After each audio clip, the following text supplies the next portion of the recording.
Hello guys, hello YouTubers, welcome to my YouTube channel. Maraming salamat po sa pag-subscribe at para po dun sa mga hindi pa nakapag-subscribe, i-click nyo na po yung subscribe button dyan at huwag nyo pong kakalimutan yung notification bell para updated po kayo sa mga new vlogs ko. So itong videos po na mapapanood nyo is yung business travel po namin papunta ng Batangas. Papunta kami ng Batangas with kasama po yung katrabaho ko. Tapos kasi may itatayong laundry shop doon yung kliyente namin sa work namin.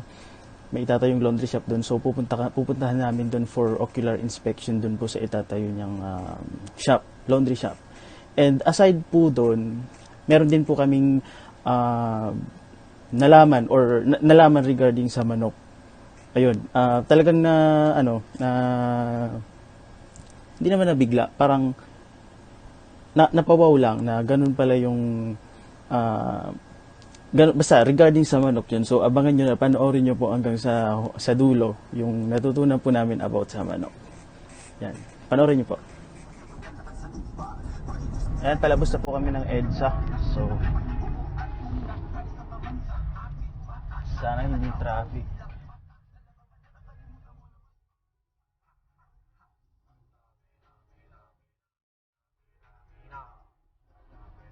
Mukhang hindi naman traffic.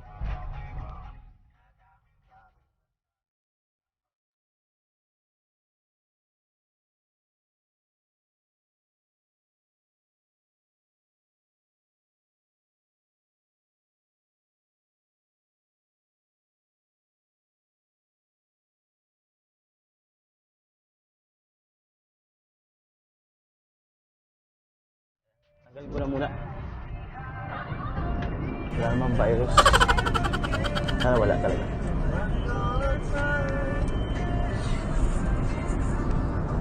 Video mo yung ano. Wala pa akong almusal. Di pa ako nag-aalmusal guys. Kaya tayo Pero kaya ka nang magtrabaho. Wow! Buti itong kasama ko meron na to, nag-almusal na to. Uy, di ba ganito tayo drive-thru? Kape lang ako, kape. Sige. The drive-thru daw. Drive.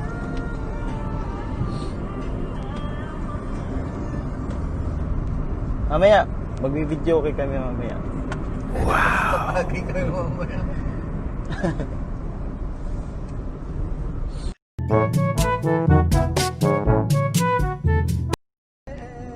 Ayan. Dito muna, exit muna kami dito. O, tingnan mo dito. Mag-drive-thru lang po kami. Anong Petron din doon? Sa petrol lang naman ako mag-test lagi. Depende kasi yan sa depende yan sa location.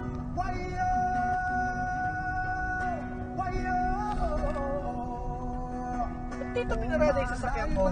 Wow. Ayan, guys. Sana all. Basta dito yan.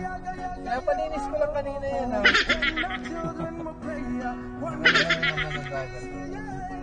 Di ba ang lakas ng tama ng kasama ko? Ay, dito yung Mustang ko. Ay, yung Mustang ko dito. Nagpalabayan na. Ang lakas. Sabi ko na, ito, mamumuro na sa akin talaga yan eh. Ano ba, Starbucks, Coffee Bean? Coffee Bean. McDo.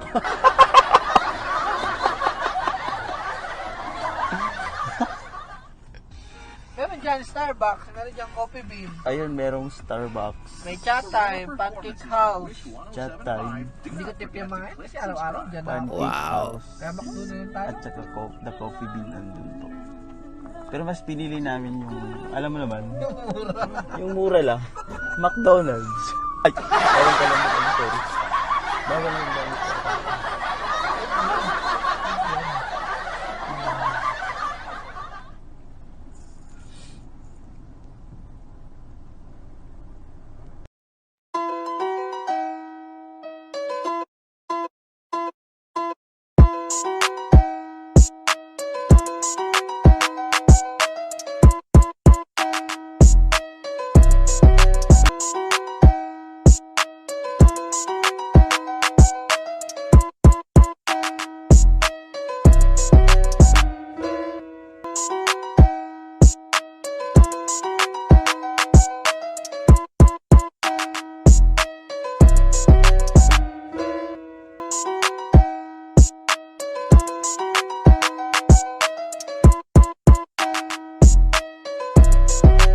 Okay, so finally, nandito na tayo sa location ng client kung saan itatayo ng client yung kanyang laundry shop. So, actually, ayun po siya. Maglagay ka ng onion Yung pagtatayuan ng client ng laundry shop. So, tingnan natin.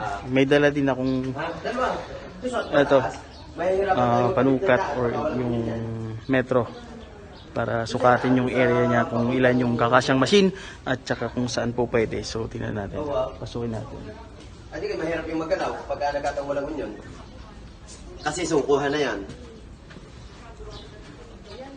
Aw. Oo. Pag bago yan, ayan. Oo. Medyo ano lang, medyo makalat lang or hindi naman siya actually kalat. Mga ano siya eh, para sa salamin kasi gumagawa din sila ng sa salamin. So ayan siya. Mamaya susukatin namin kung ilan yung kakasyang machine dito sa kanya. Ayan.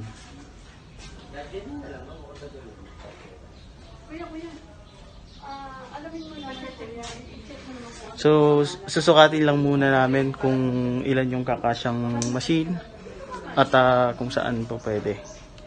Kasi i-consider pa natin kung saan kailangan pa kasi ng storage tank at saka pressure tank at saka yung LPG tank. Gas heated kasi yung mga dryers na binibenta namin. So, susukatin muna namin. Okay? Ayan, ito yung harap ng ayan sila ma'am. Ayan. Puro residential dito yung mga katabi niya. Ayan, ito yung harap. So syempre depende sa client kung tatanggalin nila to yung mga halaman dito kasi magiging entrance to eh. Pwede ding tanggalin yung salamin for laundry. So basta ayan yung ang kagandahan dito guys kasi sarili nila itong buong establishment na to. Ayan. Sarili nila. Few moments later. So ngayon naman po isasama kami sa farm. I-visit namin yung farm ng client. So, 'di ba? Sana lahat may farm, 'di ba? Kita na toot per day. Ang laki nung kita. Sana may ganun. Binanggit kanina sa amin kung magkano yung kinikita. Yung mapapasana all ka na lang na Yung per day. Per day. Ganun yung kita mo. So ngayon, guys, bibisitahin namin yung farm nila na sinasabi nila. Ito ngayon, sinusundan namin yung sasakyan nila. Ayan. Papunta kami sa farm nila.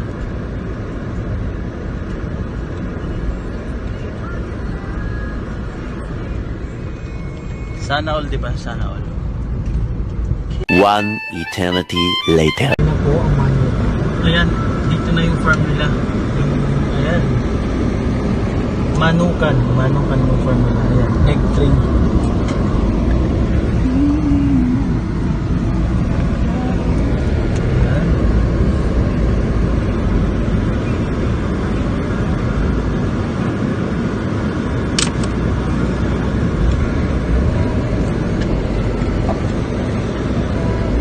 Yung ibon mo.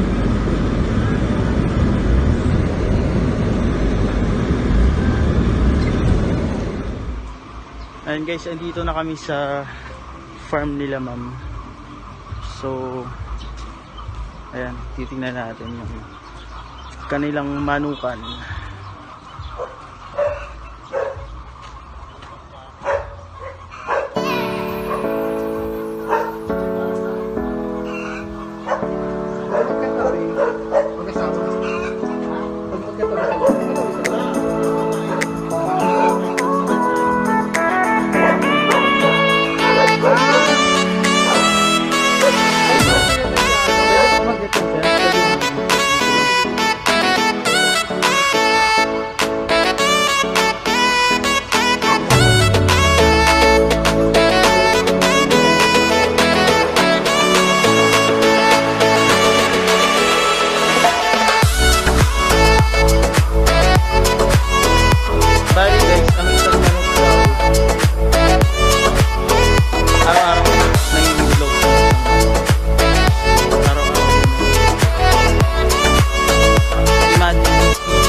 Yun ang farm nila. Farm ng client ko. Ayan po guys, so pabalik na kami, paalis. Kakaalis lang namin dun sa farm nila, ma'am. So ganoon pala yung manok. Araw-araw pala silang nangingitlog at meron silang pinapakain na feeds para kahit wala nang alam nyo na yon. Nangingitlog. Pwede silang mangitlog at araw-araw yun. Bawat isang manok araw-araw nangingitlog. So ganoon pala siya. Kaya ang lakas nung ang tawag nila dyan, business na yan. At saka take note sa kanila yan ha. Meron silang 10 cottage. 10 cottage ilang na meters ba yun? Parang oo. 20 meters ata yun, hindi lang. Ang haba. Siguro sa isang imagine, sabi kasi nila kanina nabanggit 500, kunyari may 500,000 kang manok. Sa piso isang itlog, tama? Piso isang itlog. So 500,000 araw-araw may 500,000 ka. Imagine mo na lang yun, di ba? Sana all. Mukha namang hindi 500,000. Mukha namang hindi lang 500,000 yun. Grabe. So yun, ganun kalakas yung negosyo nila, ma'am. Kaya parang wala lang. Sana all.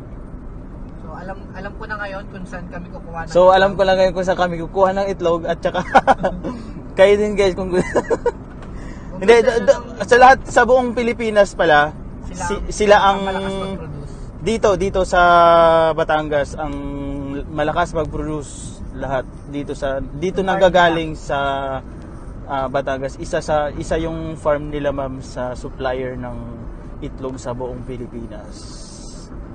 At sila ata yung number 1, sabi. Number one dito sa Batangas. Ganun. At isa pa, ang lakas nung kita nila doon kasi bukod doon sa itlog na ibibenta nila, yung dumi ng itlog. Yung pupo or yung dumi nung manok binibenta rin yun. At sabi ni ma'am, mga taga Baguio, malakas naman yung mga taga Baguio bumili doon kasi ginagawang fertilizer yon. Tapos syempre yung mga manok mismo talagang binibili din yun. So talagang ang daming kita nila. Ang laki ng kita sa manok. So ano yun na guys? So kung gusto yung mag-invest sa manok, magmanukan tayo. Manukan na kayo. Ganun. The best yun. Yun yung mga tao hindi na maghihirap. The best. Sana all. Ayan, so ngayon pabalik na po kami ng Manila. So yun lang po sa ngayon ang aming ngayon po yun po yung end ng vlog na to at maraming salamat po sa panonood. Huwag niyo pong kalimutan na mag-subscribe at i-click yung bell button para updated kayo lagi sa mga bagong upload na vlog. Maraming salamat.